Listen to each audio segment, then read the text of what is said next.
Go to I just might wanna get into up and so girl, you know I don't do it so you look like some trouble. I just might wanna get into up and so girl, you know I don't do it so lines and tequila, can't forget the reefer. Always call my phone, but say nothing when I see ya. Lines and tequila, can't forget the reefer. Always call my phone, but say nothing when I see ya. What's going on, everybody? Welcome to the Betting News Network. This is the All Sauce team. Happy Hump Day. Hope you guys are having a fantastic Wednesday out there. It's December the 10th. Welcome to the show. Vibes are high. That's just Sook. That's Vizaus. My name's Sweatpan Jesus. Stoked to have you guys here to kick off 2 hours of content right here on the network. You got us for the next hour talking through the 2 NBA Cups quarterfinal games tonight that we're going to dive in and talk about with you guys. And then directly following us, we've got the Expected Bets 4 lads jumping in to the ice hockey lab. So Betsky and Gator. No Franco today. Franco's on a day off. They actually asked me to fill in for Franco today, and I was like, I can maybe have a dabble, but I've got stuff to do after the stream. And I was like, sorry lads, I can't do it. And Franco was like, it's okay, big shoes to fill. It's okay. Right. Yeah, gotta love it. But lads, how are you doing? Happy Wednesday. Booming in the middle, feeling uncomfortable, but we're gonna try this camera angle for a bit. Vsauce, you comfy over there? I'm feeling good. Yeah, I'm feeling nice in this little corner. You know what I mean? Feels nice. Yes. Did I leave my seat warm? Yeah, exactly. We'll see if this lasts, but I like it. See, this would just stress you out immensely. Oh God. Oh, we love it, man. Welcome to the network. Excited to have you here. Brought to you by our sponsors at Bet Online. You guys are watching us on Twitch, on YouTube, or X, wherever you guys consuming us. Thanks for being here. Give us a like and a subscribe and a follow if you have not already. New show yesterday dropped, which was incredible. No Plays Off. The lads got rocking and rolling on YouTube and across the network, which is awesome. Network's growing every single day. We love to see it. We also dropped today that we will be doing the Season of Giving again in honor of the holidays being right around the corner. Will be every single parlay we hit between now and Christmas. 30% of the proceeds of all the winnings will go to Toys for Tots. It's one of my favorite things we do. We made a little over $100 we donated to Feeding America for Thanksgiving. Last year, we extended it until the Super Bowl, so we ended up donating about $1,000 to Toys for Tots last year. So let's bump those numbers up, boys. Let's hit a parlay today. We got 2 nice games in front of us. Why not today? I mean, last year, if I remember correctly, we were hitting so many parlays that we were kind of forced to extend it. So I wouldn't be opposed to being in a similar situation this year. Oh yeah. I mean, if we start smacking more lays and we're in a little bit of a heater, why not? We can extend it. Not to go backwards. Exactly. Go ahead, not to go backwards, but No Plays Off, boys.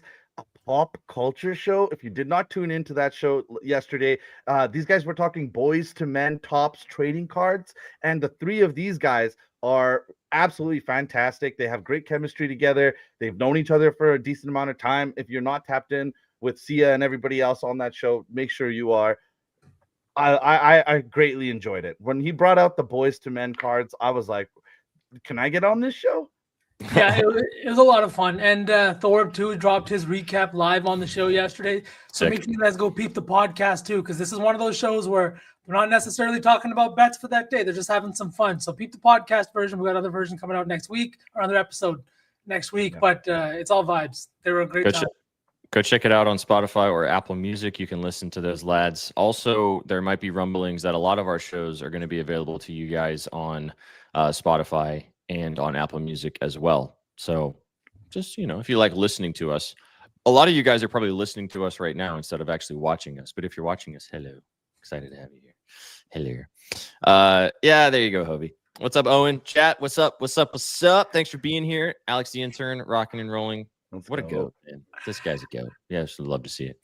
Yeah, love you too, Hobie. I was not bitching about the Knicks. I was bitching about the Raptors. If you understood what I was saying, I was bitching about the Raptors. Fair enough, man. Fair enough. Well, that's a good little. All right. So what we're going to do today, we're going to talk a little bit about the 2 quarterfinal games we saw yesterday in the Eastern side, the Eastern Conference. Then we're going to jump in. We're going to talk Suns Thunder, the first game. We're going to play a little game.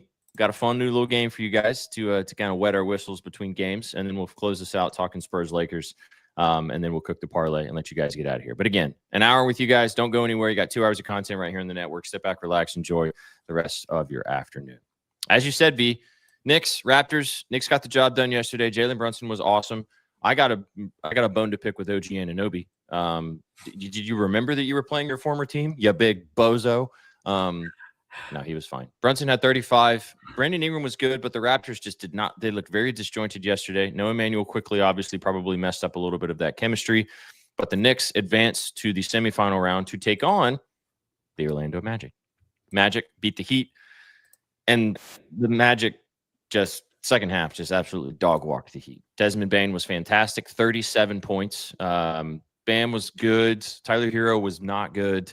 Norm Powell was also not very good. The Heat looked not good yesterday. And the Orlando Magic took advantage. So Bane and company got the job done, moving on to the semifinal round. A rematch of the ball throw.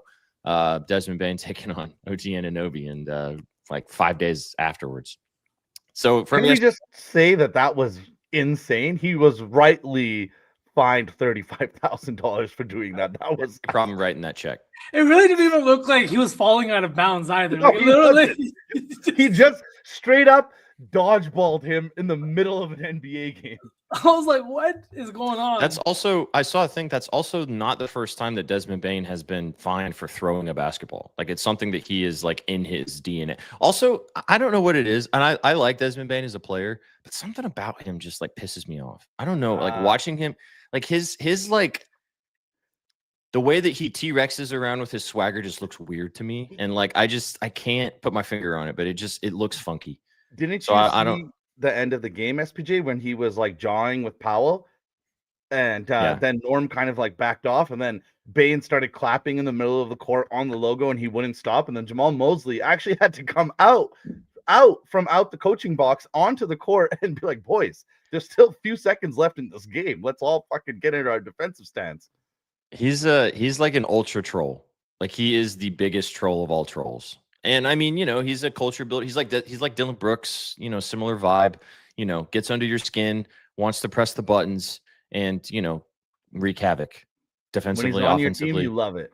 Yeah, exactly. It's culture building. And I think that that's something that Mosley has said actually about him being on the Magic this year, is that he's brought that leadership, those qualities of like, this is how I'm going to be vocal. This is how we're going to play. This is how things are going to be. And you saw that in full display yesterday. I mean, again, he was fantastic. So, Bicep Bane.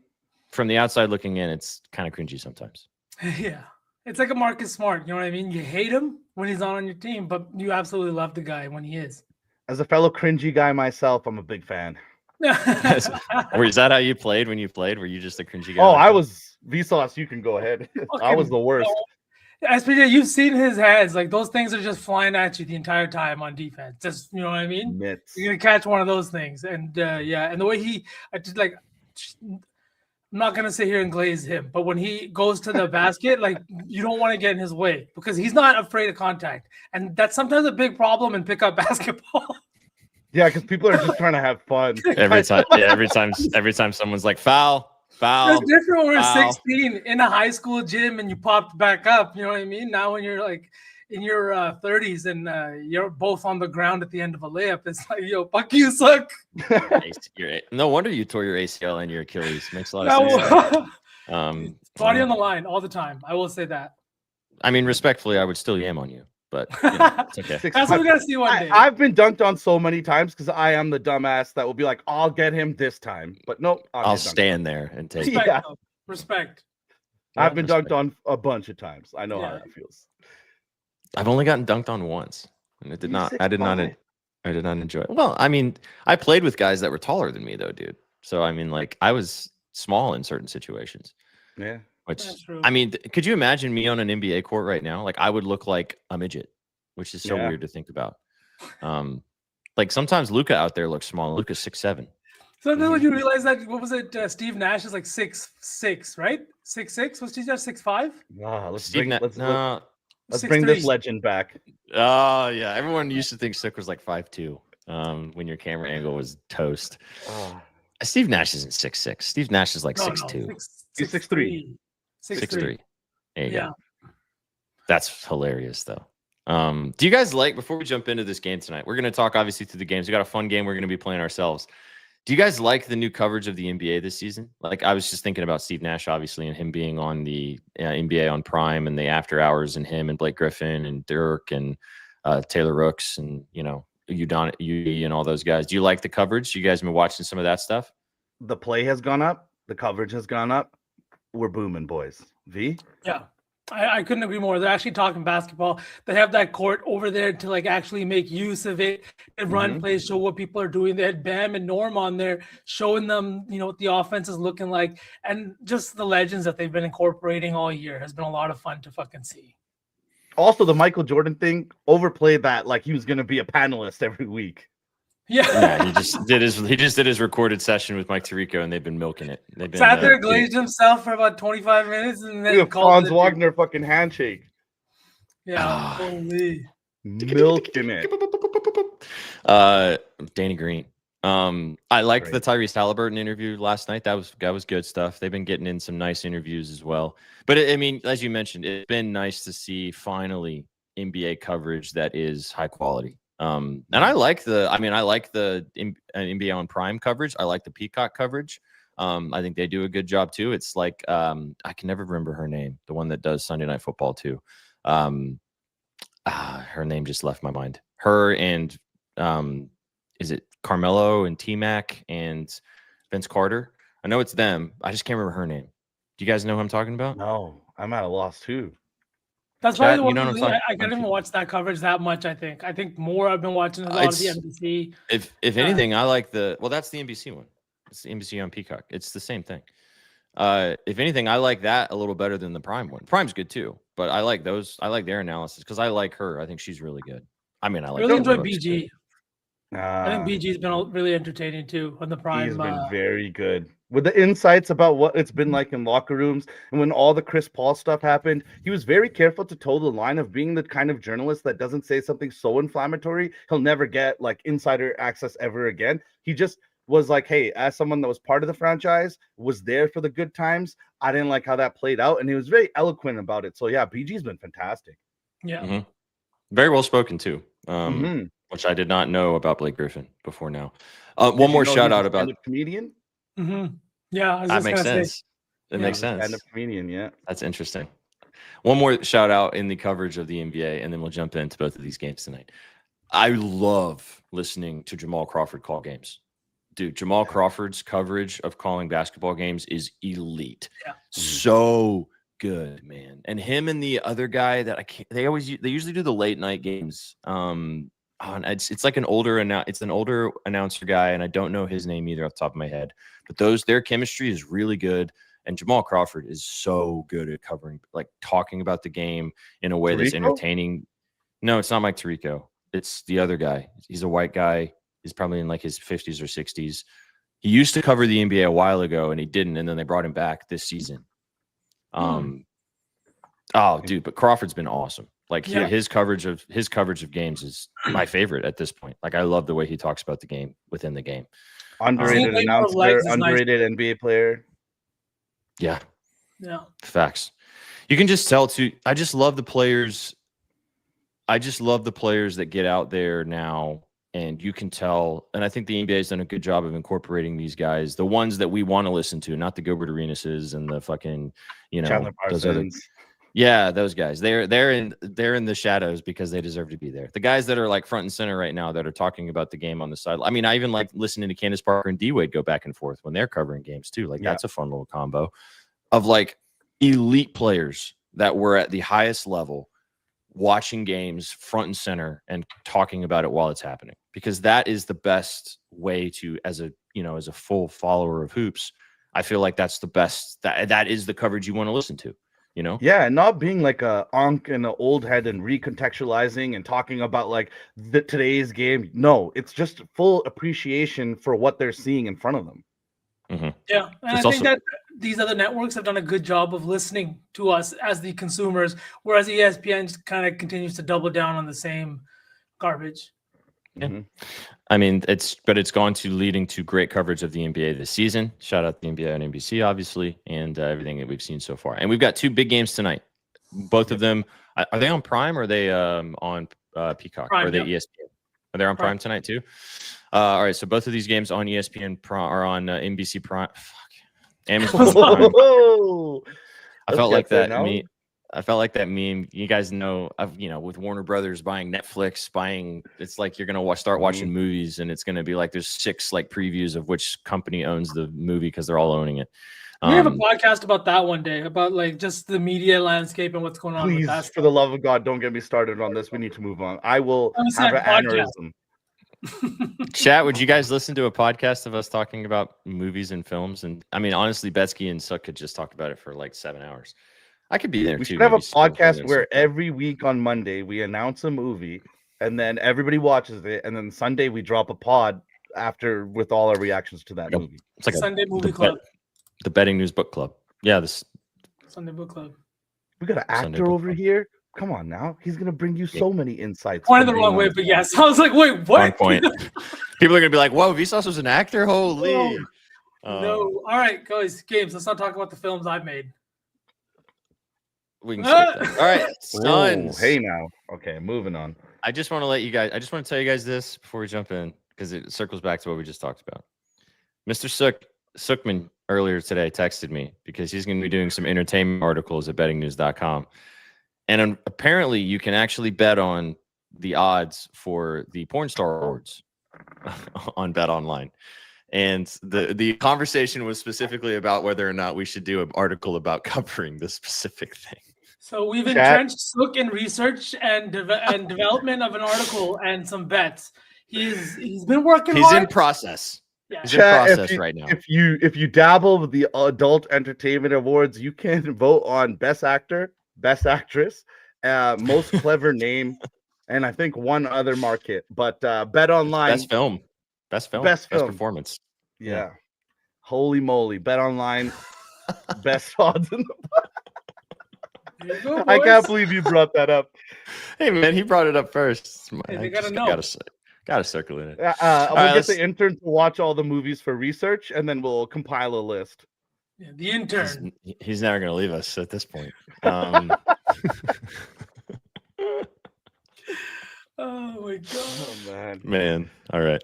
Let's talk basketball. 2 games tonight, massive quarterfinal games, as we already have the 2 semifinalists on the East. Let's talk about the 2 possible semifinalists on the West. Let's start out in the first game tonight, 7:30 Eastern, 6:30 Central, as the Oklahoma City Thunder, the buzzsaw that is the Oklahoma City Thunder, at home, 23-1 on the season, welcoming in the Phoenix Suns. 14-10 are the Suns. It's a 14.5-point spread, as you see right here. 224.5-point total. Money line's not even worth talking about, as you can see on the screen. Devin Booker technically right now is still questionable for this game. And it's looking like he's probably not going to play. The 14.5-point spread is kind of telling me that I think D-Book sits out here with that groin problem. I don't think they also want to push him. But it is the cup game. Lower total, too. Sauceman, lead us off from a preliminary perspective. Or go ahead, Suk, if you got something to say, get after it. I just had something note about D-Book. They did say that initially when he injured his groin that he would be out for 7 days and reevaluated. Today was actually the 8th day, and he was upgraded to questionable, the first time that his status has been changed since they announced it initially. So maybe he plays, but like SPJ said, I am very scared because 14.5-point total in a cup game likely means that the superstar is not going to suit up and lace him up. Yeah, I could see that too. I could also just see OKC, maybe this moving to 11.5, 12.5 if he is suiting up. This team's been dominant over the course of this year. This is a team that just played the Suns 2 weeks ago with everybody healthy. It was a lot closer. It was in Oklahoma City, 4-point game, high scoring. We had not the best performances from both Dillon Brooks and Devin Booker. 21 from D-Book, who only took 13 shots, but Dillon Booker took 18 shots in that game, only scored 19 points and shot 30% from the field. This Thunder team is kind of whatever around the perimeter. That's their only kryptonite. I would say they're ranked 26th in threes allowed, 24th in 3-point percentage allowed. And this is a Suns team that does have some shooters and guys like Royce O'Neal, Colin Gillespie has been really good too over the last few games. And he had 24 in that first game against them too. I'm assuming because he was open on that swing type of movement and against this OKC defense. I love that you brought that up, V, because the one loss that they have on the season is to Portland. And Portland, you would assume it's Denny that buried them. Yes, Denny had a Denny game open late night, but what actually buried OKC in that 1L was Drew Holiday having 6 threes and Duop Reith having 4. Like you just said, swing, trust your offense, make this OKC defense move, because they don't have, they're obviously elite in all facets, but you always cannot be perfect. So your one Achilles heel is that you give up a good percentage from 3. So if you keep moving that basketball, you can get a good mix of 3-point shooters and you can fill in the gaps with your role player. So I love that you said that. Yeah. Colin Gillespie, God forbid a white guy get a little emotion. You've been great for this team. Been great for this team. Yes, but I'll kick it off. I got a bet for this. Holy! Chat has said so many funny things in the last 2 minutes, and I'm trying not to react. We gotta leave that one in the shadows. But holy, that's a great comment from Bets from the Boot. Shout All out right. Bets from the Boot. I don't even know how to the follow whole that up. show. My God, that was fantastic. Who is Jesus that? I don't even know who that is. Just the Bets from the Boot. Speaking of groins, is Booker playing or not? That's what we were just talking about. Devin Booker's been doing his own research. Now. Devin Booker's been doing his own research, man. God damn. Also, Alex, just trust me, man. This has been a trend for years. The fact that he can remember names is a miracle in itself sometimes. So it's just numbers. It's all numbers. That's all I've got room for. But I'm going to Dylan Brooks, like I just talked about him. Over 18.5 points, minus 105. This line kind of was telling me that maybe Booker was going to play. That's why I was leaning towards him playing. He's been a guy that's absolutely fantastic. He's averaging 22 points per game this year. He's shooting 45% from the field, but 30% from 3. He hasn't been the best from 3. He hasn't hit his threes line in a long time either. But this is a team he just took 9 threes against. I think he gets it going here. I think the fact that this is a cup game and there's so much more on the line. You just take a loss against this team 2 weeks ago, and Brooks has been playing really, really good basketball, even in the absence of Devin Booker. I think even with Book back, he is the team's second leading scorer. He has seen the highest volume and highest usage rate that he's ever seen in his career. And honestly, he's rewarding the Suns with good play. They're 7th in the West. They've got a winning record. And I think that this could be a team that is competing for a spot in the play-in, right? Mm-hmm. We didn't have high hopes for this team. I think Sook did. Actually, I shouldn't say we. We didn't. Most people in the NBA community didn't. Sook liked what he brought to the table, and honestly, it's showing. So give me over 18.5 points in a cup game against an OKC defense that I just think he's going to take a ton of shots against. Yeah, so the two Canadians betting on Dylan Brooks, this is going to turn out fantastic, isn't it? I took the 5 RA because it's hitting 13 of 18 games this season. The hit rate has gone down recently in 3 of 5 of the last 5, but he's actually hit this line in 4 straight matchups head-to-head with OKC last year. When the last game that they played, that game ended in a big scuffle with SGA and Dylan Brooks wrestling for the ball, and everybody had to separate them. So Dylan Brooks is definitely going to get excited to play his 2 Canadian counterparts at SGA and Lou Dort. So give me Dylan Brooks 5 RA. It's very comfortable spot. I did look at the points and the PRA like V just talked about, but the 5 RA was just so low I couldn't pass it up when the head-to-head is hit 4 straight times. That's a really nice line. I actually didn't see the RA. That's really nice. All right, so I told Sook that today he has to call me a new name. I got 3 bets that are Chalk City. This is the only bet that I'm about to give you that's not chalky. The other 3 are I'm Chalk Daddy today. So chat. Call me Chuck Daddy. Chuck Daddy on Sauce Team. You got Puck Daddy on Puckett after this. All right, on expected bets right after this. All right, now, Chalk Daddy, please and thank you. But before I get to the chalk, I like Royce O'Neal. You mentioned him, over 16.5 points, rebounds, and assists. Now you can take the PR if you want. That's a little bit of a lower line at 14.5, but I like the assists roped in there as well. Hit this in 3 of his last 4 games against the Oklahoma City Thunder. And he's also hit this in 7 of his last 8 games in the starting lineup for the Phoenix Suns. If Booker doesn't play, I like it even more, but he's going to shoot 7 to 8 threes, hopefully hit 3 or 4 of them. Been really good rebounding the basketball, though. What's up, Patch? Great rebounding the basketball. He had 5 assists in their last game as well against the Timberwolves. So he also almost had 11 assists against the Lakers when they played at the beginning of December. So doing a little bit of everything for this team. you know, Why you're do you going to think the probably lines are so low, bro, on him? because of the defense for the Thunder. Mhm.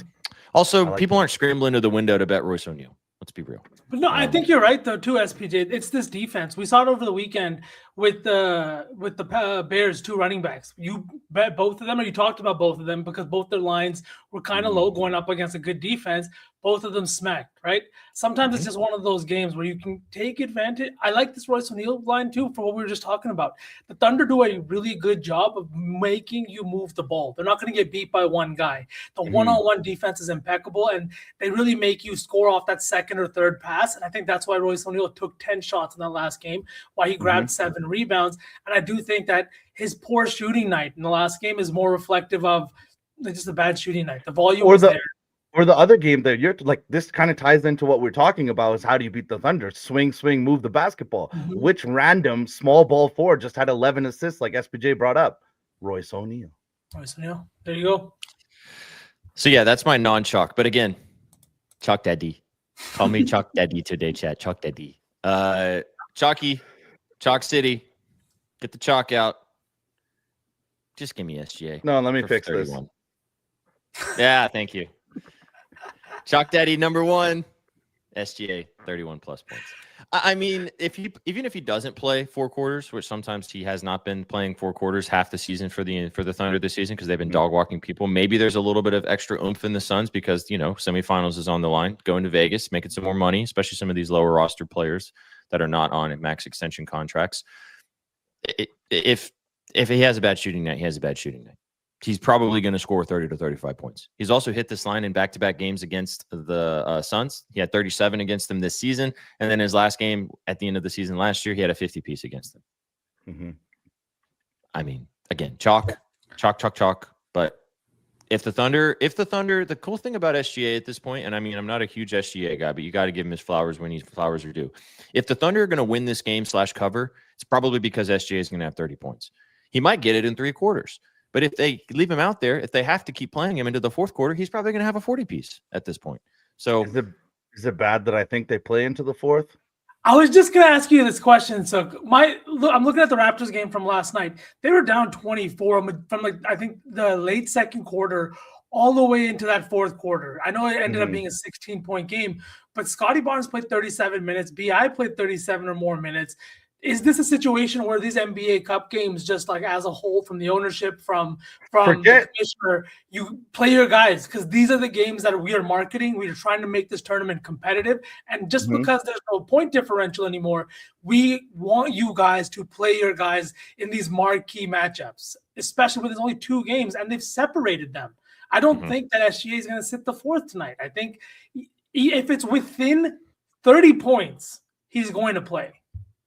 Yeah, I honestly, agree. Looking at this game, boys, like Jordan has crafted an elite offense for a number of years in the NBA. But now this Phoenix defense, without guys that you would call world beaters on D, they're actually first in steals. They disrupt teams. They cause a lot of turnovers. This is a team that gets up and under you on the perimeter. If they had a decent backup center rim protecting, this could probably be a top 6 team out west. Like Phoenix is legit. I think I'm going to bet the 14.5. Not an official play for me. Only Dylan Brooks is an official play, but I'm pretty sure my donation of the night will be like something gross, like Phoenix to cover, Dylan Brooks for 20, something like that. You got to throw a random block in there. Somebody's getting. No, it's going to be Jordan Goodwin's steals. There it is. There's the random spot. J-Dub being back has been really nice to watch for the Thunder, obviously, which is crazy that they have such an embarrassment of riches that they're so good and they only got J-Dub back for like 2 or 3 games. Mark Williams double-double. That's not actually a bad donation. He had 13 boards against this team when they played in their last game on the 28th of November. So that's actually not a bad donation. You know who. That's a great play. iHeart. They're going to have to play small. Should we want to talk about Chet? Yeah. On Hump Day?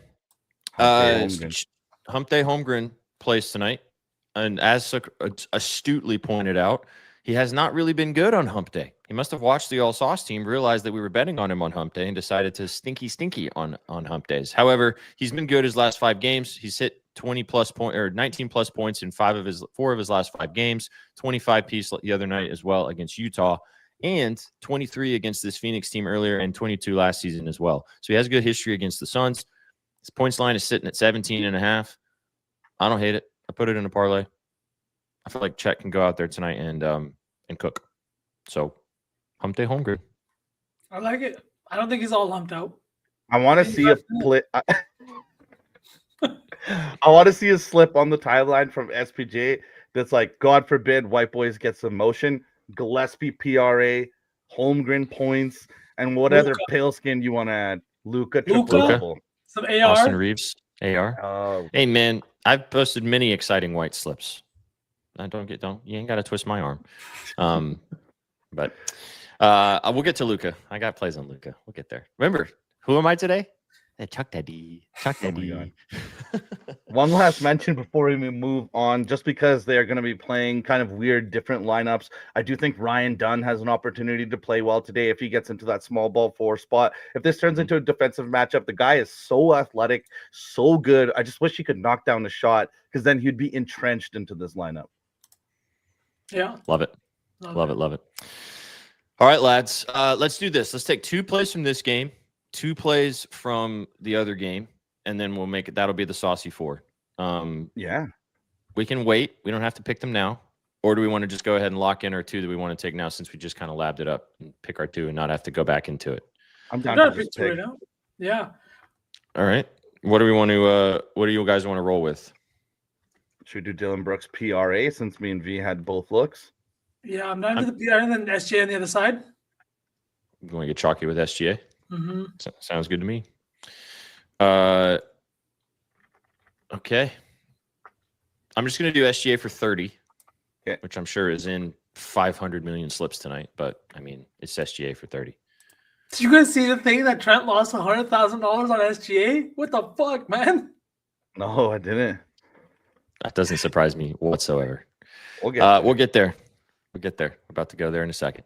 All right, SGA for 30. What was the other leg? Oh, Brooks, right? PRA? PRA. D. Brooks. Chad, if you want a spicy one, his threes are sitting at plus 170, and it's only a 3+. 25 and a half. You guys good with that? Yep. Okay. All right, so Dylan Brooks, 25.5 PRA, SGA for a 30 piece. If we're going to do, you know what? Let's just not get soft with SGA. Let's just do 31.5. Yeah. Let's just do his line. 4 legs. 31.5. Yep. Okay. All right. Now, quick little pause. And we were done with the first game. Before we jump into the late night tuck us in piece, we're going to play a new game in between games. This is the name game.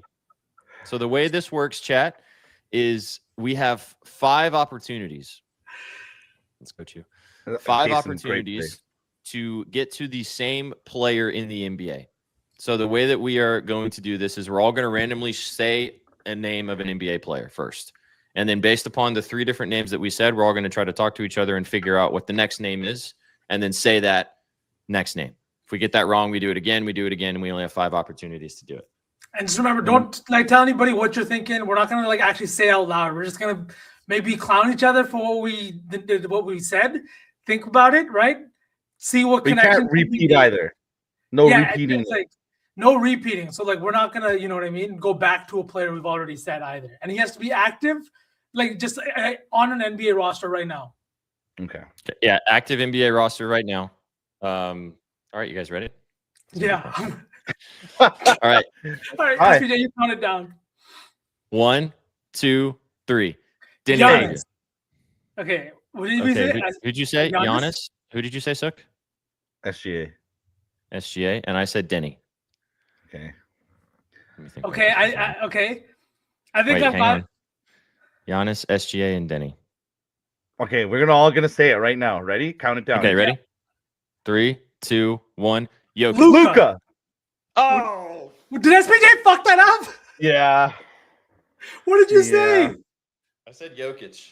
Okay, we're all gonna say it this time. Okay. You guys, we did it right though. We all went European players and goats, so it's fine. Okay. Okay. I'm gonna Ready? osmosis into you guys. Wait, we right now. can't. We're all We gonna can't say say it. the same. Hang on. We can't say the same person, right? Can't say the same player again. So all the Yeah. players that have been said are off the table. There's one guy left. We're all gonna say it right now. All right. Hold on. 1, 2, 3. Lauri LeBron! Markkanen. Yeah. Laurie no! Markkanen. What did you guys say? LeBron. Oh my god, no, we were not on the same vibe at all. Laurie Oh, God. Markkanen. He was Okay, sticking with the he that's was sticking three. with the That's European three. vibes. That's 3. Okay, now let's just. All right, so we've got Normally- LeBron, and Laurie Markkanen. Yeah. Okay, that was fucked. Look, started counting down. I literally panicked. I panicked so Where hard. do we go? Where do we go with that? We got 2 tries left. LeBron, and Laurie Markkanen. Okay, it doesn't have to really relate to any the 3. We just have to be on the same page. We're gonna I get it. think- We're gonna get it. Everybody think about the same guy right now. Think about the same Okay. guy. Woo-hoo, woo-hoo, Wait, hang on. woo-hoo. Let's go based off of LeBron. Forget about Yes. Lauren. Okay. Uh, Count us down. LeBron and Laurie. Yes. What? He's gonna fuck it up. I'm gonna fuck it up, man. Count it down. 1, 2, 3. Austin Reeves. Reeves. Yeah. Yes! Holy fuck! We did it! We fucking did it! We fucking did it! At the last second, I was looking for somebody with an L, and I was like, I'm gonna fuck. Even I yelled LeBron. Let's go. Holy Oh man, that 4 was fun. tries. That was funny. Hey, we got there in 4 tries at the buzzer. Indeed, Not bad. Not the bad. buzzer. Not bad. My dog is wondering why the fuck I'm tweaking right now. I can't believe. So I messed it up originally doing Jokic, and you guys went Luka, but then V messed it up at the second time. So Laurie That's right, marking it. That was crazy. that was a wacky pull. Wacky It's because pull. you hate LeBron. He's I not fucking your king. panicked. I panicked so hard. You I thought we were panicked. still in like international players. You know what I mean? That was Yeah, that's good. all We'll right. play again sometime. That was fun. All right, let's pivot. Let's talk about this second game. We talked about a couple of these. We talked about a few of these guys. The Los Angeles Lakers taking on the Sacramento Kings, San Antonio Spurs. 7-point favorites are the Lakers at home. It was a 5-point spread last night, so it popped up 2 points. I don't really know why it popped up 2 points. Everybody that was confirmed last night is still confirmed. Everybody that wasn't going to play is not going to play. So this line has moved substantially since the opening last night. Big total, 241 points, obviously for various reasons. Luka returning. You got LeBron looking more like LeBron now after a couple big games, after he's kind of back in the starting lineup. Austin Reeves coming off a little bit of a stinker. No Wemby still for the Spurs. De'Aaron Fox has incredible history against the Los Angeles Lakers from his time with the Kings. Stephon Castle obviously has returned as well into the starting lineup, still on kind of a minutes restriction, but I think we'll probably see that uptick a little bit more tonight. Harper is also back, obviously, for the Spurs too. So, Sauceman, why do you think the line moved 2 points overnight? Just looking at the splits right now, it looks like there's a big handle on the Lakers. Bets maybe on the other side a little bit, but there's a significant handle, almost 70% of the bets, both on Circa and DraftKings. And I think maybe that's why the lines moved a little bit. But outside of that, I don't see why it would be such a big spread. The Spurs haven't been that bad without Wembanyama. You've still got guys like Fox. And I don't know if you guys, was it Dylan Harper in the postgame? He's like, everybody's bought in. Nobody is worried about individual success. Everybody is here to win games. And I think that's exactly what you want from a young team where you have a bunch of guys that were drafted pretty high. You have a few vets that have been in this league a long time and had their fair share of success. And a guy like Harrison Barnes and De'Aaron Fox. And everybody's just kind of clicking, right? Their best player hasn't been playing. The coach has been good. So what do you think? Like, I agree with you 100%. They've won 8 of 11 games without Victor. But when it comes down to it, the line, I think movement happens when this roster kind of doesn't have a fit unless you can put Wemby as your big. We saw that they played until the final seconds against the Pelicans the other day. The Pelicans are absolutely one of the worst teams in the entire association, and you're playing to the last possession against them. It's not a good look. And I do think that now with Harper, Castle, and Fox all healthy, they've actually played their first game together on December 8th against the Pelicans. They've never actually played a game together, the three of them. So that creates a level of uncertainty when all three of them are neither volume shooters from distance or very accurate shooters from distance. So that creates kind of a lineup combination problem. We saw Castle had his ass glued to the bench at the end of that Pelicans game. So it's very interesting to see who that's going to happen to today. But I went with Castle, boys, just to kick us off with the props. I went with Castle 10 RA minus 140, fully juiced. You can get the 11 plus money on some books. So if you like that, take that. But I do think Castle kind of responds here. We definitely know that Castle does not want to fall out of this rotation. Usually when you have a high draft pick, he's pretty safe and comfortable. But Dylan Harper was the second overall pick himself. So if he's nipping at your heels and stealing minutes from you, you really got to be worried. I also did sprinkle Castle for 2 stocks for plus money half unit. I like that a lot. SPJ is the one that turned me on to this guy. Like, whoa now. I love. Mhm. All right now. I love Stephon Castle. I think the reason why he was on the bench near the end of that game was because of his minutes restriction, because it was his first game back. I think that was part of the reason why he didn't have as full of a run as we're going to see from him. He still had 10 stuff. He still had 10 rebounds and assists. So he looks sad on the bench, though. Yeah, well, it's got to be hard for a guy who rookie of the year last year was, at the end of the season was just carrying that team, get a little banged up, have to come back from injury. He's still a young player. He'll figure it out. But no, I dig it. I'll save my 2 Chalk Daddy plays for the end. Sauceman, what do you like in this game? Well, I mean, Chalk. You want to be Chalk Daddy 2.0? Yeah, I maybe not as Chalk, but I took the 3.5 threes here. Luka's been really fucking good this year, and it pains me to see it. Watch it. Say it, talk about it, everything, because you know how much I hate the Lakers, but he's leading the team in points, rebounds, and assists. No surprise. He's averaging 35 points per game this year, shooting 47% from the field and 33% from 3, right? It's not exactly where he wants to be. I think we're going to see some regression back to the mean, but he's also taken the most threes he's ever taken, just under 11 3-point attempts per game, and a lot of it's just come on the perimeter. This is a Spurs team that is giving up a ton of threes, has not been good on the perimeter. They are 6th to 25th in opponent 3-point percentage allowed. And what stood out to me is that Luka used to play in the Southwest Division. He has 5 games against the Southwest Division already this year. He has been killing them, averaging 35 points per game, a near triple-double, and he's shooting just under 40% from 3 in these games. He knows how these defenses work. He's played a ton of games against them, and I really think that that's something that he uses every time he plays them. He had 4 threes in the last time they played. He also had 30-plus points and a near triple-double, but the 4 for 11 from 3 is what stood out to me in a game. I just think he's going to come in and just fucking launch. I'm on Luka too, a little different angle, but I like it. I just want to comment on the threes angle, and I just thought about this, and I don't know if this is maybe something worth looking into as we get further into the season. I think maybe the reason why he's shooting much more threes than we've seen him shoot in the years past is probably the JJ Redick influence. You've got to think it has something to do with JJ. I mean, what did JJ do best in the NBA? He's one of the best shooters of all time, especially from the collegiate level into the NBA. So, you have to think that he was in Luka's ear a little bit of yo, man, you need to shoot some more threes. Get yourself some easy ones outside, even if you miss them. Because, I mean, also, and we've talked about this in the change of the NBA landscape as a whole, but Luka gets just banged when he goes down low. He just gets hit. Sometimes a little bit more dramatically than others, but you can't deny the guy just gets hit a lot down low. JJ was probably like, hey, man, just take a couple more threes. If you hit them, great. If you don't, extend whatever. the court like that, especially because you don't have knockdown shooters, guys that are going to shoot 42, 43%. Rui can hit a corner if you need it. But the way to really extend the defense and have them play all the way to the half court is if they know they have to go over every single Luka screen. You just have to, because he's going to shoot it from 26, 27 feet if you're not hand in the face. Yeah, and I think that's a great point you bring up too, SPJ, because not only is JJ a shooter, but he's a fucking student of the game, right? Mm-hmm. He's watching what is working in the NBA. He watched the Celtics and what they did. He's watching other teams shoot more threes, and it's just the way that the NBA has gone. The Golden State Warriors won four championships doing that exact same thing, right? And I think that this is a guy who looks at Luka as if you're going to shoot 36, 37% from 3, you have the ability to get your own shot off the dribble, catch and shoot.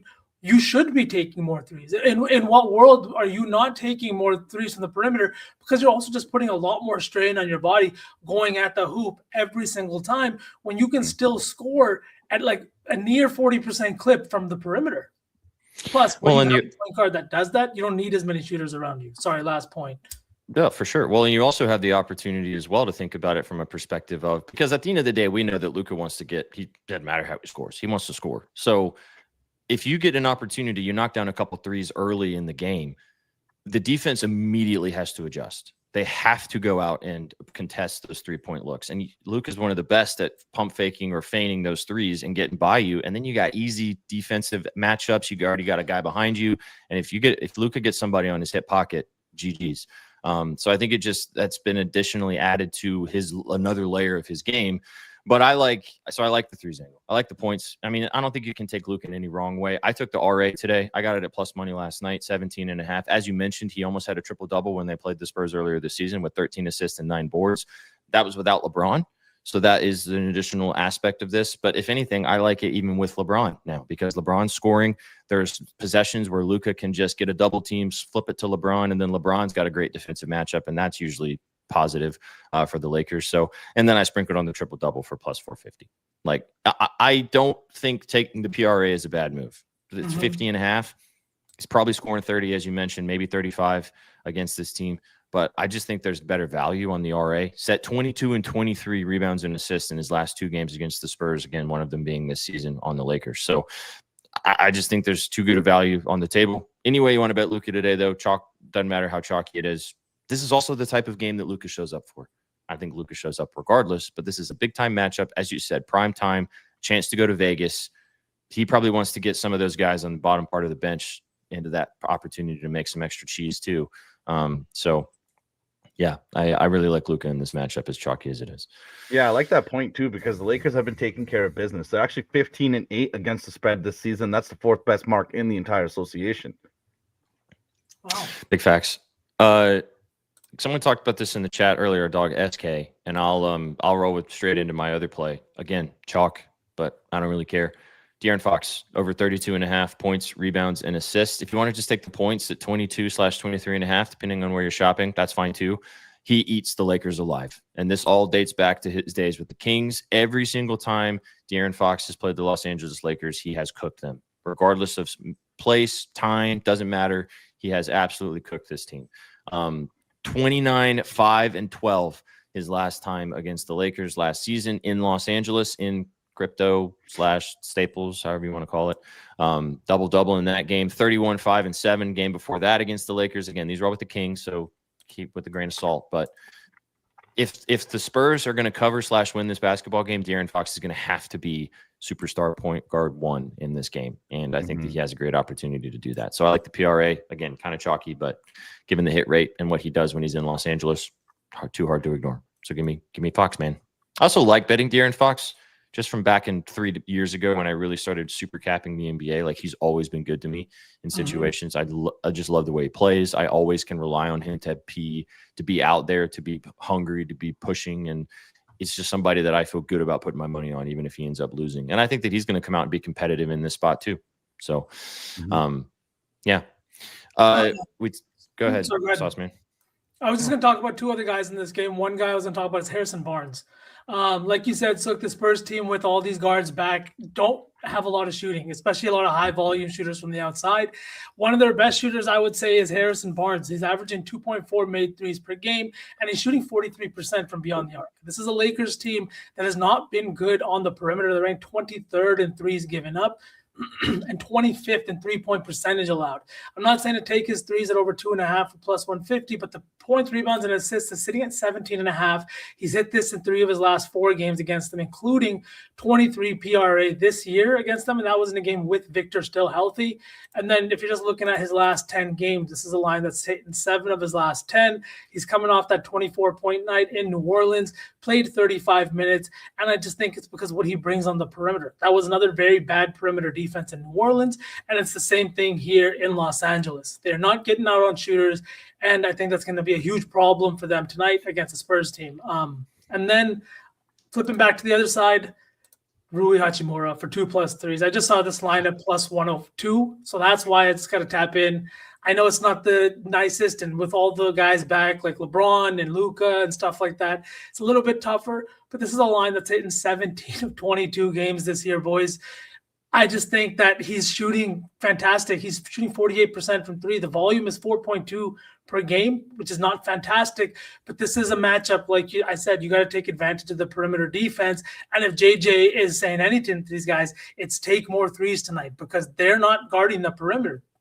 So this is a butt clincher, but it's a butt clincher that's probably hitting because he's probably only going to hit 2 threes. Yep. He's only going to take like 3 to 4. But as you mentioned, if you watch Laker games, there are so many opportunities where Rui Hachimura is just standing there wide open. A game winner. Yeah. I mean, wide open. And Luka gets double teamed. Reeves gets double teamed, and they just swing it. And there's Rui just standing there, you know. And now that I know more about Rui Hachimura, dude, this guy's a clown. In a funny way. Yeah. Like, they all make fun of him. Like, he is and they even JJ, because like sometimes he won't run the right play. And like they're always like, Rui, what the fuck are you doing? Like, go over there. And he's like, oh my God, sorry, my bad. Have you seen his? He's got these travel vlogs too. He's pretty funny. Yeah, it's pretty par for the course. But yeah, I mean the hit rate's awesome. But again, it's one of those plays that it's set at 1.5 or plus money for a reason. However, it's nice plus money and it's probably hitting, but you're gonna be waiting for it. Yeah, like the other night, that game winner was his second 3 of the night. And I said it, I was like, he just cashed a bunch of parlays. Yeah, exactly, Prindy. JJ Redick was probably like, oh God, oh yeah, okay, great, fantastic, let's go, let's get out of here. Any other love? Like no mentions of Braun or Austin Reeves. Braun coming off his first kind of big game of the season. After not scoring 10 points for the first time in his career, follows it up with 29, 7 and 6 against the Sixers. Gave him the 2 small, reminded everybody that he's the king. Any thoughts on Braun in this matchup? He always shows up for these types of games. Yeah, he's going to show up, but we saw him break that streak, and he's old, and he wasn't in the first game. Neither was Austin Reeves. So looking at both those guys, I was kind of scared off of them because we don't have anything to like go off, like how they're going to be implemented. And then on the other side of the basketball, the Spurs are kind of facing the same thing, trying to get guys back into the rotation. So I stayed off them. But if I was going to go gut instinct, I would say that Austin definitely has a chance to kind of cook these younger guards, kind of do what Luka does and get them into foul baiting. Maybe Austin's threes. He's been launching the basketball. It's a good shout, too, because Reeves just kind of coming off a pretty pedestrian performance in his terms on what he's done so far this season. 11 points, 4 boards, and 4 assists against Prindy's Sixers. Last game against this team last season, as you mentioned, he was out when they played in their first game. 37 and 6 against this San Antonio defense. Again, it was last year, but you know.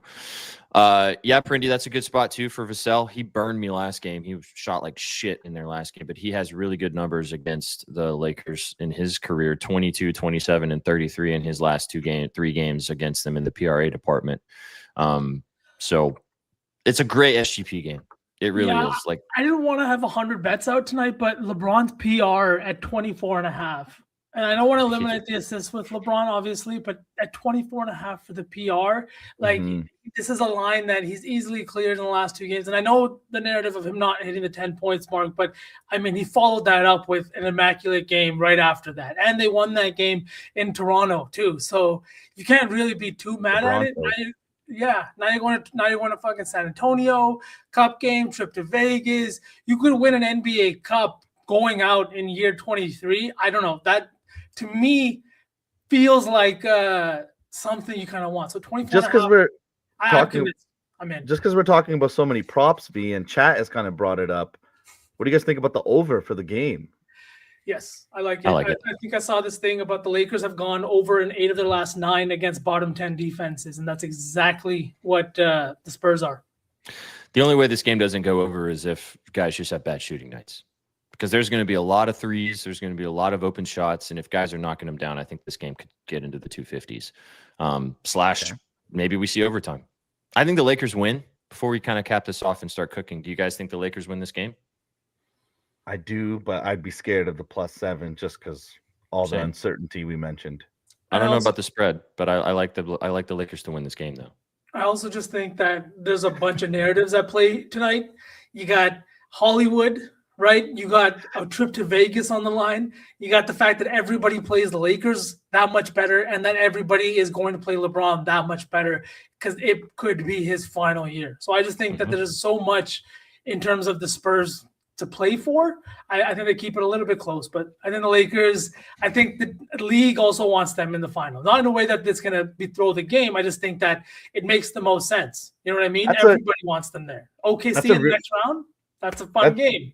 That's a really good point, V, because this isn't like some far off trip to Vegas. If you win, you get to go to Vegas next week. Yeah. Yep. This is an incredible also, and I can't believe we've never thought of this. Propertunities.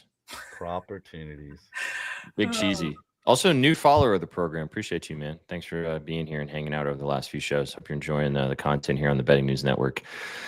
All right, guys. Well, we thought we were going to run out of time, but we planned it perfectly today. Absolutely. Big vibes all around. We could probably spend another 30 minutes probably just talking about this game specifically. But as I mentioned, in 5 minutes, the guys from Expected Bets 4 are taking over to talk with you guys about the 4 games on the ice tonight. So stick around for Betsky and Gator jumping in and talking to it. Betsky, I got rinsed on the ice last night.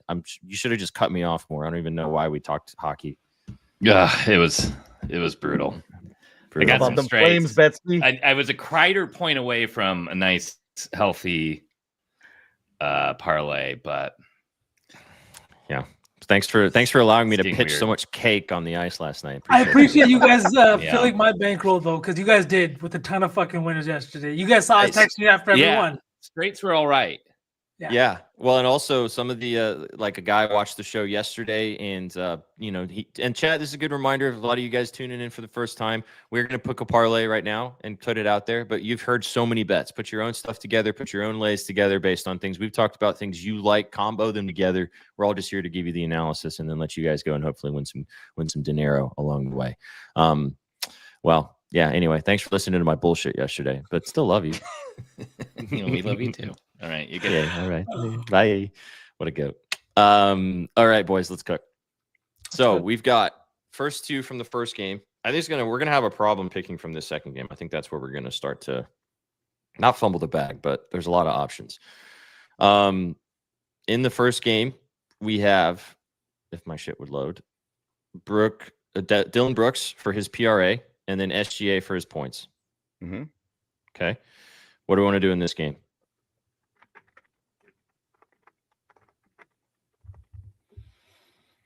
We got to do something. Let's do something with Luka. I feel like we can all feel good about something with Luka, right? For sure. Do we take the RA? Do we take the PRA? I don't want to take the threes. I think we take the PRA. Are you good with the PRA, Sook? What's the line? 50.5. I need the Expected Bets boys to give my Flames some flowers when they go on in a minute here. Hey, man. Gator just smiled. Gator don't play. The Predators won yesterday too, man. Hey, went 7 of 10. Audrey's been going nuts. All right now. Okay, so Luka PRA and Betsky 2-0. My brother-in-law was at that game. Hey, this is a basketball show, so relax. All right? Just let me talk my smack to them in the basement. Jesus. Jump in on Expected Bets if you're able to. Yeah, join them. I can't join them. I can't feel Franco's shoes, so it's okay.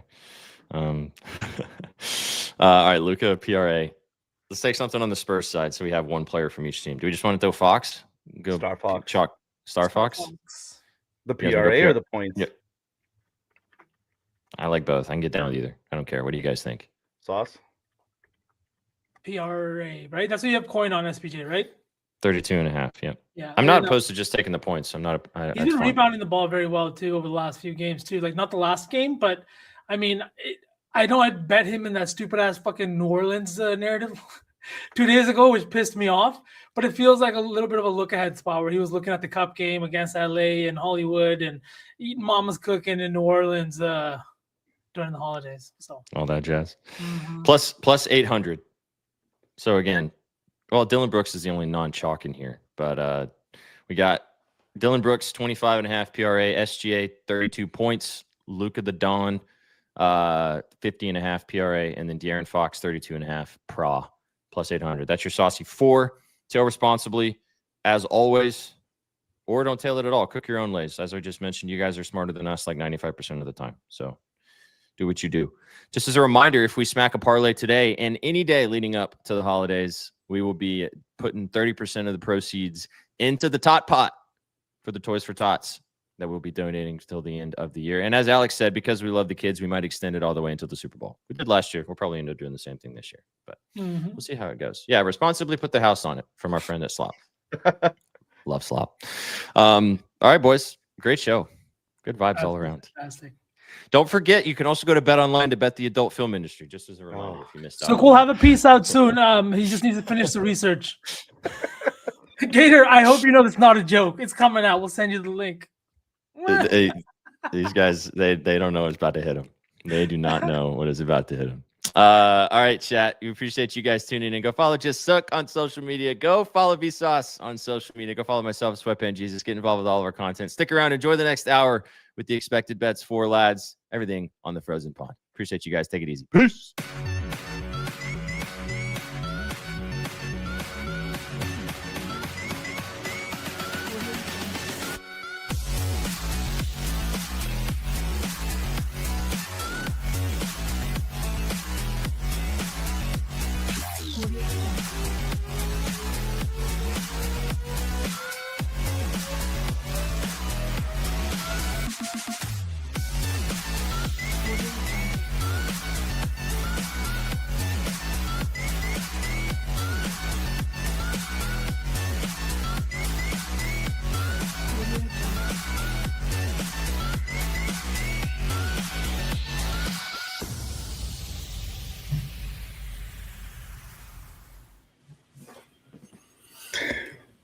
What is going on, everyone? Welcome into Expected Bets for your go-to podcast for all things hockey betting. I'm Gator Betting, joined by my one co-host.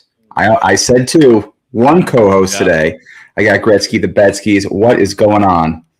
You look sunburned, man. You know what it is? I've been in Florida for too long. Listen, I don't want to brag here. Just walked to the gym after work. Got a little windburn. But don't want to brag. Yeah, I didn't bring that up. You brought that up. I just want to be clear on that one. Well, I don't know. I don't want to brag. SPF you're using down in Florida, but it clearly wasn't enough. Yeah, we could have a sunscreen debate, I feel like, for hours at this point. But like, does SPF actually matter? Like, as soon as you get to 30, like, does 50 or 70 matter? I guess you're right. Like, at what point? Just like how often you see the sun, and you being to see the east. An hour a day right now. Yeah. See, all right. 30 is all you need. Listen, I'm not going to say I mean, Betsy, we're glowing right now, and it's not in the tan way. It's because we're so pale. Okay. But yeah, I feel like 30 is a cutoff. I'm not going to say I don't have 50, maybe 70 in my golf bag. Oof. I'm not going to say I don't have that. Okay. But I think 30's got to be the new cutoff. I think we're getting ridiculous after this. I just put a nice light coat on every day. Ooh, I like that. Just like, keep the skin fresh, feeling good. Yeah, it's like it's made from like rice. It's from Japan. Or Korea. It's one of the two. It's really nice. I like it a lot. Wow. And that's why I look like I'm 16. Little skincare talk before we hop in on the ice tonight. Yeah, who would have thought? Franco's not here, and we're talking skincare. Look at that. Yeah. As we mentioned before, Franco is not here. I do want to realize something that the guys before us said. 30% of, if our parlay hits tonight, 30% of those winnings are going to go to the Tot Pot. So we really encourage everyone to tail this. Been pretty hot. We've been averaging, I think, around 1 a week so far. We missed Mondays. Mondays was bad. Oh. Hand up. That can only mean tonight we're gonna hit one. Tonight we're gonna hit one. Okay. All right. Yes, I'm feeling good. 4 games, nice and tight, and I got to skedaddle a little bit early. So why don't we jump into this? No more talk. Let's get on. Let's do it. All right. First game up here. Let me find this one. I hand up. Run a little late today. Rangers at the Chicago Blackhawks. The Rangers minus 142. Blackhawks plus 120. Rangers have lost 2 in a row. Chicago lost 2 in a row. Rangers, though, we need to talk about their road record here. 12-4-1 this season. Yeah. Red hot. For whatever reason, they hate their fans. They hate MSG. Start that narrative right now. Chicago 6-5-3 at home. 2-8-2 in their last 10. Yuck. But looking at the shots on goal department, kind of the recent stats, shout out shotprops.com. Be sure to go to his site. Awesome site for everything you need in related to shots on goal props, point props, everything you need. What do you got on this one? I have a few, but I want to kind of start with you here and see what you've cooked up in this one. Well, I mean, the big thing is the bread in the room. And yeah, I always have my little kombucha while I do the show. So that's good for the gut health. I do the skin routine in the morning. We do the kombucha Gut health. the show. And then Coors Light later. Just really round out that whole routine. Yeah. Yeah, I like that. Because otherwise, Yeah. But yeah, I think we need to address the bread in the room. And We do need to talk about the bread man. Yep. Panarin going against his former team, that you kind of get the feeling that may have been his favorite place he's ever played, Chicago, because he just completely wrecks them. Fortunately, I only have the last 6 games, which he has a point in 5 of those, and 3 of which are multi-point games. So that is 9 points in his last 6 against Chicago. Obviously, Chicago's getting a little bit of better goaltending than they had then when they were kind of in the rebuild, but Panarin's getting a little bit older. It's kind of offsetting and works its way out. His shots look fantastic against them, too. Don't know if I would be on his shots today, per se. His attempts have been all right recently, but he's just not quite what we saw, like the first time he shaved his head. Artemi Panarin. Oh, Panarin. Yeah. Because it's like Panera, the restaurant. But he's been a little bit of a heater with the points. He has a point in his 4 straight. 2 of those which are multi-point games. And again, great history against Chicago. To me, it feels like Chicago, and hopefully we don't have too many Hawks fans in here, maybe a little bit more on the downside now. They've had a great start of the season. Spencer Knight is legit. This is a team whose rebuild is starting to shape up. Bedard looks incredible. All my concerns from this team that I had last year are gone, but still, this team on paper does not look like a 88 to 95 point team, and I think it's starting to show a little bit.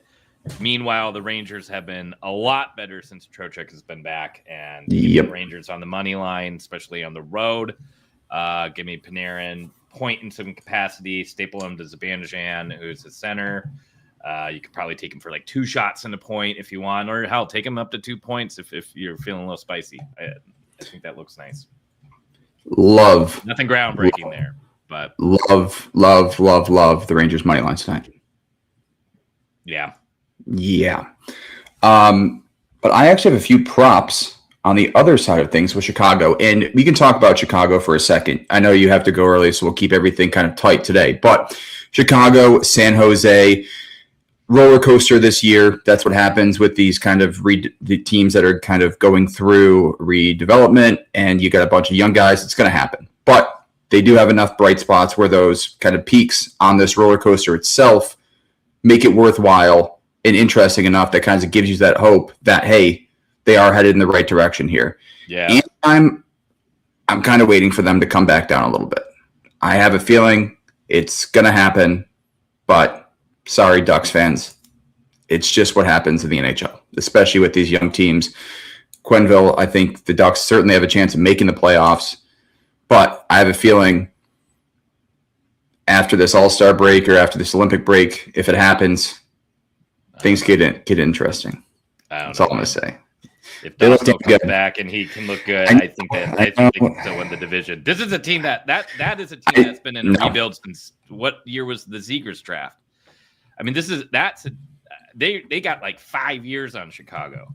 Yeah, I don't see them winning the division. The Ducks are here, and they are real. I'll make a bet with you right now that not only do they make the playoffs, who am I going to do this? Yeah. Yeah. Do you want to put the Ducks in the playoffs right now? All right. Oh yeah, I'll put $100. Gentlemen's bet that Ducks make the playoffs. Easy. If they don't make round 2, I will give you $50 of that back. Deal. All right. So I get a hundo if they make round 2. I get 50 if they make it. You get a hundo if they don't make it. Deal. All right. Easy enough.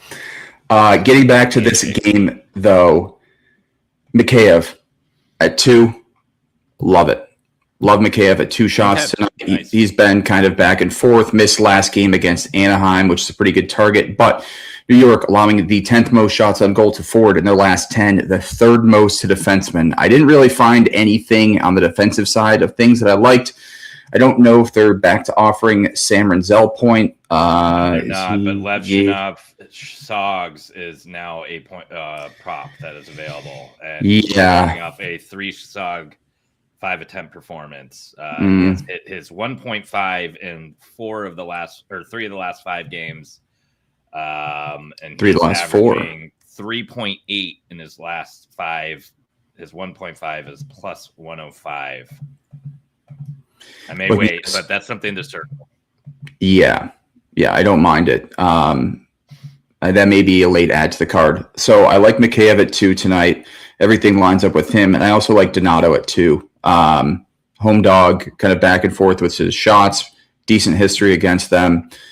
So those are the 2 that I have in the card, and I don't mind adding Levchinov later. What are the Ducks' odds to make the Yoffs right? Take a peek at that while I pitch one more piece. All right, let's do it. One other thing I like from this game, and I want to shout out Beyond the Line HQ at Twitter. He posts a lot of cool little milestones. So if you want to kind of have a nice little feed for NHL milestones, he is your guy again at Beyond the Line HQ. He pointed out that Alexis Lafreniere, former first overall draft pick of the 2020 NHL draft, is 1 goal away from his 100th career goal. His 1.5 shots is minus 135. I took that as a straight. He's hit that in 4 of his last 5 games, hitting in 4 straight. He just scored last game, so he was at 98 for a while. Got up to 99, playing against Chicago, who's a little leaky. He has good history against Chicago on top of that. I kind of don't mind taking him up to 2.5 or maybe just take the 1.5 and a goal. Because if he scores on that first shot, then I'm a little worried about getting those extra 2. His goal is plus 340-ish. I like it. Any thoughts on the home and away splits? I know he's kind of a home dog, but he has been the motivation here, and cancel it out. And it's not like he's playing against like Carolina. Fair enough. The Ducks' odds to make the playoffs are minus 380. Oh, I'm getting hell of a deal here. You are. I'm probably going to sprinkle that plus 300 then to miss the playoffs. Wow, doubling down. All right. We'll see. Any other ads in this one? No, that's that. I mean, I'm sure there's a little bit more value here, but I'm a little worried that this could be a little bit of a low scoring affair. But let's keep on going. Yeah, I have a play of the month coming up. A little bit more interesting. I have a play of the month coming up, by the way. Wow. All right. So stay tuned for that one. All right, next game up. Here you go. This is a hell of a way if you want to. Love that too. I mean, really, you could take his point and assist, his goal and an assist, and get even better value on any of that if the points plus money. And then if he gets both, you're feeling really good. If he's getting the goal, you're up. If you're getting the assist, you're probably closer to plus 200. But either way, all that works. Yeah. Shit, I'm locking that in. All right, next game up, we got the Detroit Red Wings traveling to Calgary to take on the Flames. Minus 110. You got to get that both ways. Yep, Flames have won 3 straight, 7-2-1 in their last 10, 7-4-2 at home. Detroit on a 2-game win streak as well, 4-4-2 in their last 10. Talbot, I was hoping maybe a little revenge game there, but in terms of revenge angles, Gustafson and Harmonic, and scratch them off the board. Doesn't matter. All right, the issue here is I have 3 players that I love, but at their current lines that stand, you can't bet them straight. So I'm thinking of taking them, each of them kind of laddering them up, maybe one, or just doing them probably like 3 steps on the ladder. Mackenzie Weegar at 2, Rasmus Anderson at 2, Dylan Larkin at 3. Detroit allows the 10th most shots on goal to defensemen in their last 10 games. Calgary allows the 9th most shots on goal to forwards. Weegar, Anderson, Larkin have all great history, recent form. Everything lines up with them, but they're not bettable at Weegar and Anderson at that 2+ mark and Larkin at that 3+. Very, very tempted right now. Larkin minus 154 on FanDuel for 3. Anderson minus 170 and Weegar's minus 152. So I'm tempted just to play Weegar and Larkin straight because I like them that much at minus 152 and just be the juice man tonight. But I kind of want to take them at each at 3 and then Larkin at 4. What are your thoughts? Yeah. I mean, this would be crazy. That'd be incredible. Yeah, I have Anderson circled. I have Larkin circled. I didn't circle Weegar because he burnt me the other night. But so I mean, what's Keane away? Keane's 3 away? I think he's 3 away. Yeah. So plus 220 on the green book tonight for him to score his 500th career goal. For him to get a hat trick tonight. What are those odds? 22-1. Oh, okay, gotcha. Huh. Oh, we got to play the decade tonight too. Yeah, that may have been. So wait, what is your play of the month? I'll get to it. Oh, okay. Okay, yeah. Then let's keep on going. Do you have anything else in this game? Sharon Govich has been popping off. He's on a line with Kadri, so I think I kind of like some point stacks, that being one of them. Kadri has been really good lately. His head-to-head is terrible against Detroit, at least in the last 8 or whatever. His shots against them have been phenomenal, and he's hit 6 straight against them, averaging 7.2 shot attempts a game. So I really like that. But then he's missed 3 straight, so it's kind of like I'm a little torn on that. And then I jotted down Huberdeau and Frost Point as well for my other stack. Yeah, the Huberdeau. I mean, we cashed on Huberdeau Coronado the other day, but I do like the Huberdeau and Frost look as well too. It's a weird game with points. It's a weird slate with points tonight. Excuse me. There's not a great ton of matchups where you got a top 5 offense going against a team that's allowing kind of a ton of goals. So you really kind of got to be picky with where you go. This feels like it may be the highest scoring game to me. And do you like Flames money line? No. Really? No. Why? Don't trust him. Why are they only minus 110 tonight? I mean, if anything, I was going to say, why is Detroit only? Why is Detroit minus 110 against one of the bottom feeders? I mean, Cooley's been good lately. I guess that's if you want to really go crazy. Cooley saves. So then wait, Detroit, who is in a playoff spot, is minus 110 against the bottom feeder team with a backup in. Cooley's been great though this year. I think Cooley's. Come on now. Yeah, but that's not I mean, there's still the perception of that.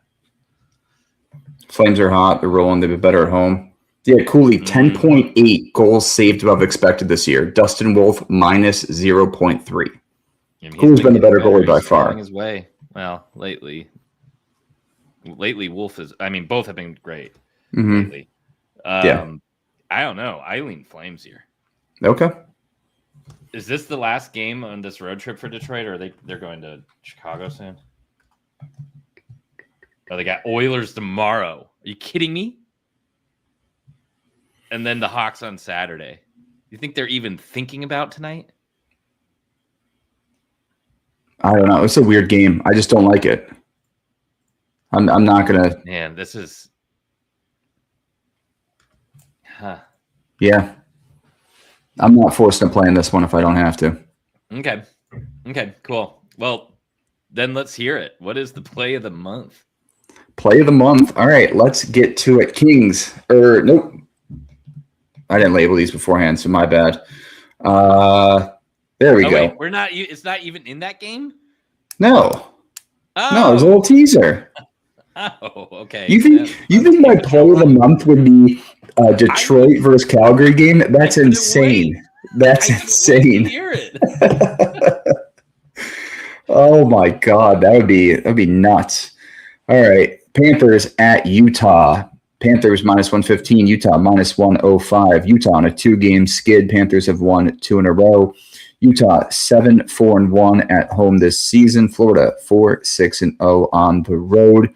You got Schmidt, Vanacek, Stenlund, revenge angles. Don't really care. Schmidt. Did you already say that? Yep. Schmidt, Stenlund, Vanacek. I feel like they have more X. Schmidt, Vanacek, Stenlund. That's who I got. Yeah. No. Okay. Mikhail Sergachev, 2+ shots on goal. Yep. Play of the month. Wow. I like it a lot. He 3-unit play, actually. I'm going big on this one. 3-unit play. Mikhail Sergachev, 2+ shots on goal. I think on DK right now they have it around minus 135, if I'm correct. I haven't put it in yet. My God, that home chart's insane. It's gorgeous, isn't He it? missed It's the so first pretty. 2 home games of the season and has not let up since. And he's It is so pretty. 9, averaging 6.4 shot attempts at home, and you take out those first 2. My Lord. Yep. Sergachev minus 130 on the blue book and the green book. So you can take it either one. 3-unit play on that. We will get to our parlay of the day as well. I think Franco threw out a few plays maybe in the Discord. I haven't checked yet, but yeah, we will definitely be putting together a parlay. So yeah, one play in this one, play of the month. Sergachev 2+ shots on goal. Hitting his last 2 head-to-heads. Decent, but the home splits is what really kind of do it. It's just unbelievable. And the Florida Panthers have allowed the 9th most shots on goal to defensemen in the last 10 games. love it. That's it. What do you got in this one? Well, I think I want to stick with the red hot, not to use that pun more and more, but Carter Verhaeghe, who has been just had a kid, and maybe that's why he just wasn't quite right before. Maybe he had a lot of stress about having this child. I don't know if it's his first kid or not.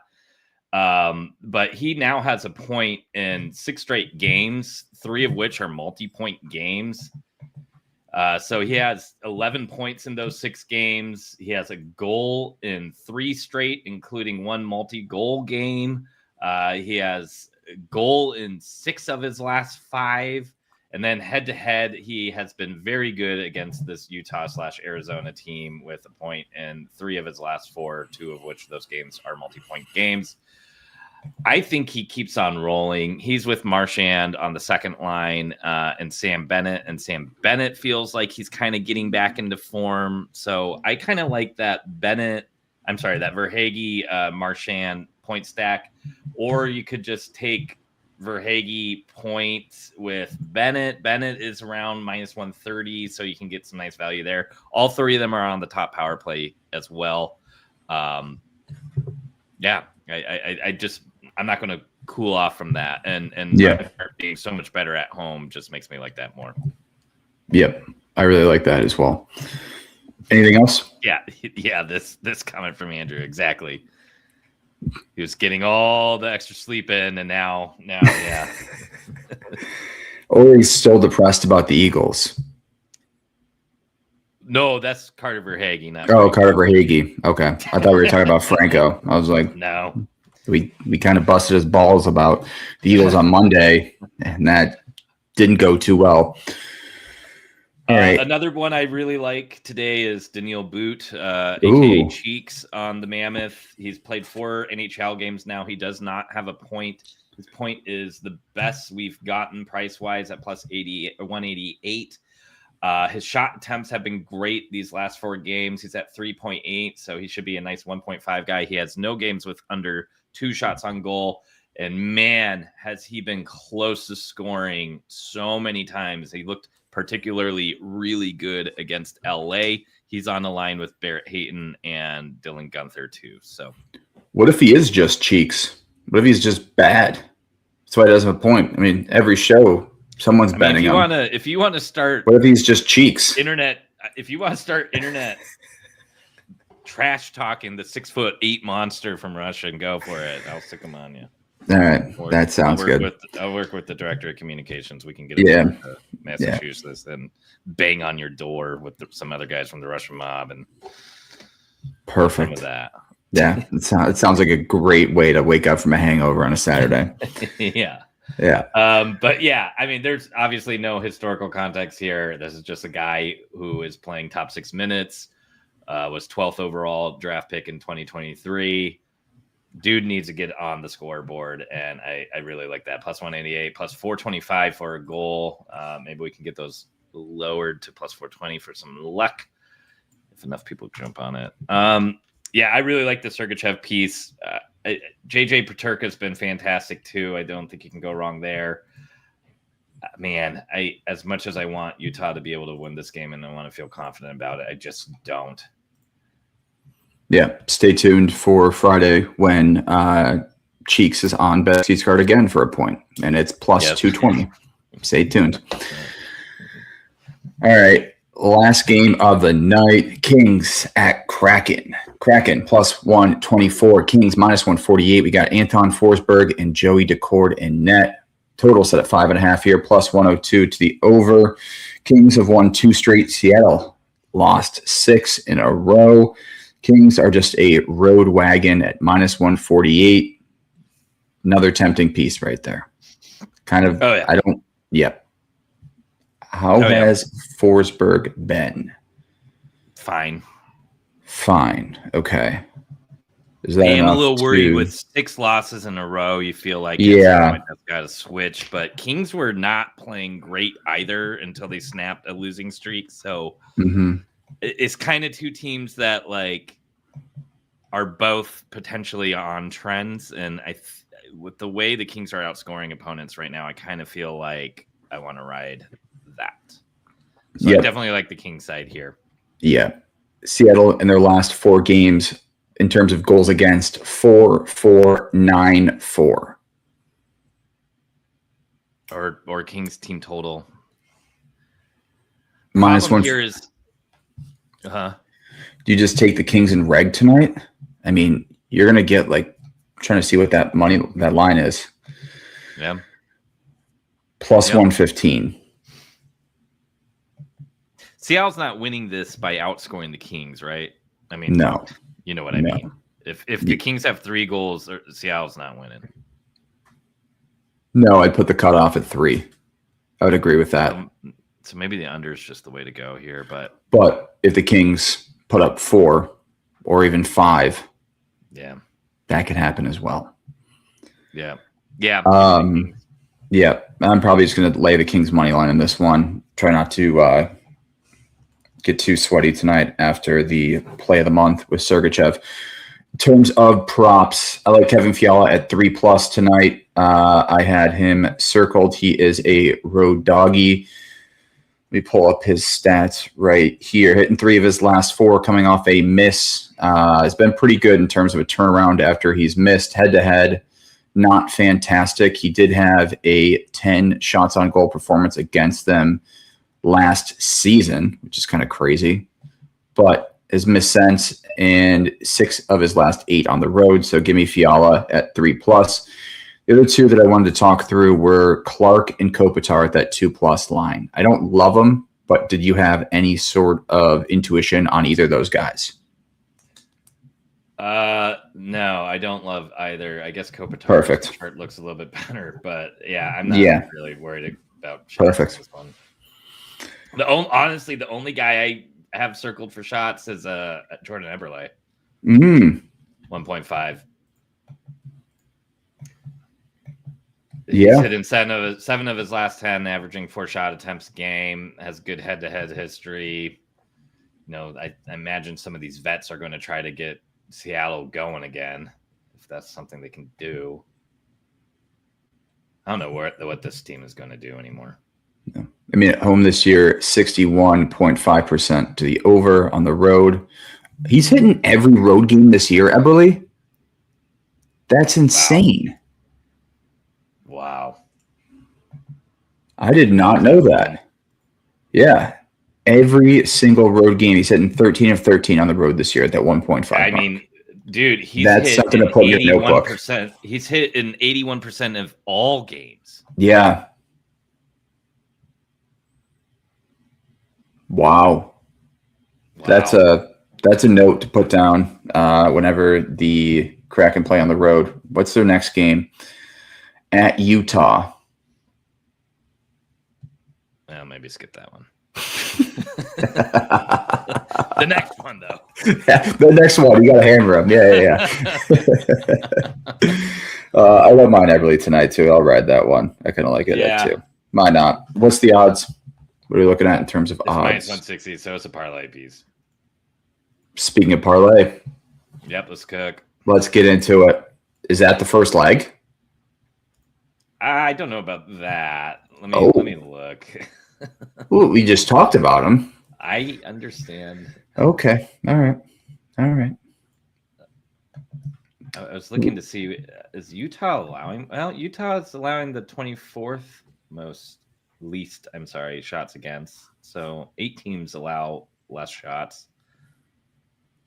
So they're falling a little bit. So maybe it is that road game. What do you want to start with? Which Calgary defenseman do you like, Weegar or Anderson more? I like Anderson after coming off a goal. Okay, let me pull this up.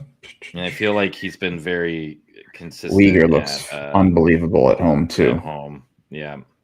I would go Weegar over Anderson personally. You would? I would. Well, that's fine. I could do that. Yeah. Weegar at 2+, sure. minus 185. So we'll start there. No. Why do you like him more? It just is home splits. Oh, yeah. Okay, and he just missed. I'm fine with that. I like that. Yep. Okay. Mr. McKenzie. The other looks we had were Larkin at 3 as a parlay piece, but I don't want to go too heavy in that game. We can look at other point options or shots on goal options in New York, Chicago. Hang on a second. Are they not offering? What about Trocheck point? So Fox has been out. Are they offering Keandre Miller shots? He's not on that team anymore. Yeah. Oh, he's not. I missed that. Miller? The guy that's on Carolina now that we. Oh my God. I was thinking, yeah. Yep. That was just a huge brain dump. Yep. Wow. No, we're not getting any defensemen on the Rangers. So yeah. Wow. That's how today's going. All right. What do you got? I mean, are you willing to throw Sergachev in this or not? Yeah. Oh, yeah. Tonight's a live by the sword, die by the sword type of night. All right. Sergachev at 2. Yep. Okay. Sergachev at 2. Weegar at 2. I mean, I would do. Do we laugh at 2? Yeah. I don't mind it. I don't mind it either. Okay. Run with some 2 boys today? Yeah. All right. So we have Detroit, Calgary, Florida, Utah, New York, Chicago. We need one. And then the Kings. We'll do one each game then, I guess, if we want to. I mean, Eberle. There it is. It was sitting right in front of us all along. Yep. plus 638 on the Green Book. Wow. Once more, that parlay of the night is going to be Alexis Lafreniere, 2+ shots on goal. Mackenzie Weegar, 2+ shots on goal. Mikhail Sergachev, 2+ shots on goal. And Jordan Eberle, 2+ shots on goal. All we need tonight is 8 shots on goal. That's it. We make it sound so easy. Make it sound so easy, and yet it will not be. There will be one third period sweat at least tonight, guaranteed. Not tonight. Yes. Not tonight? Okay. I don't mind a third period sweat. No, neither do I. I got some time tonight. Routine, the kombucha cooking, throw some beers. Then we bring in the Coors Light for dessert. Keep those coming. Mm-hmm. Yep. I like that. Yep. So once more, Mackenzie Weegar, 2+ shots on goal. Mikhail Sergachev, 2+ shots on goal. Alexis Lafreniere, 2+ shots on goal. Jordan Eberle, 2+ shots on goal. That parlay of the night will be posted over on our Twitter at ExpectedBets4. If you're not following us, please be sure to do so. Also, when that parlay hits, 30% of the profits that me and Betsky put on it will be donated to the Tot Pot courtesy of Your Betting News. We will donate 30% of our profits. We encourage you guys to tail this tonight and join in on the fun. It's for a great cause. Anything else, Betsky, before we wrap up? Oh, we got one last question here. What's your thoughts on this? Rangers, Panthers, Kings, Flames. Whoa, that's... So we like the Rangers money line. We like the Kings money line. Panthers, I'm not sold on. Confident one, and there's Panthers. Yep. But I do lean Panthers. Utah has not been playing great, but I don't have a good read on the Panthers right now either. I feel like these are two teams that are trying to get going. Yeah, Cooley's been out. I still don't mind that top 6, even when you look without him in there. But yeah, I hear you. I totally agree with all this, and I'm probably speaking with my heart too much here. So go for it. Well, my issue is the over in that one. The Kings Flames over at 5.5. I know it seems low. No, I think Flames Red Wings. Flames Red Wings over. Yeah, that's my biggest concern, not Panthers money line. Just because of how well Cooley's been playing and how good Calgary has been at home in terms of shutting down teams. I mean, we talked about it last episode. I think they're allowing like 3 shots on goal to teams in the first period. All their numbers overall drop at home. That's my only concern. But Rangers money line, yes. Kings money line, yes. They're on my card tonight. Florida money line at this price seems too nice. Sorry, Betsky. Yeah. Yep. No, I hear you. Yep. Unless that's the rat line. Ooh. Gotta find that cheese tonight. All right. Anything else before we wrap up? Nah, let's do it. Let's get it. Perfect. All right. Once more, parlay of the night. Mackenzie Weegar, 2+ shots on goal. Mikhail Sergachev, 2+ shots on goal. Alexis Lafreniere, 2+ shots on goal. And Jordan Eberle, 2+ shots on goal. That is plus 638. If you missed it, it'll be posted over on our Twitter at ExpectedBets4. Once more, I'm Gator Betting. That is Gretzky Betskys. We really appreciate all the comments and everyone for tuning in tonight. Thank you, Andrew. And we will talk to you guys on Monday. See ya. What you know about rolling down in the deep?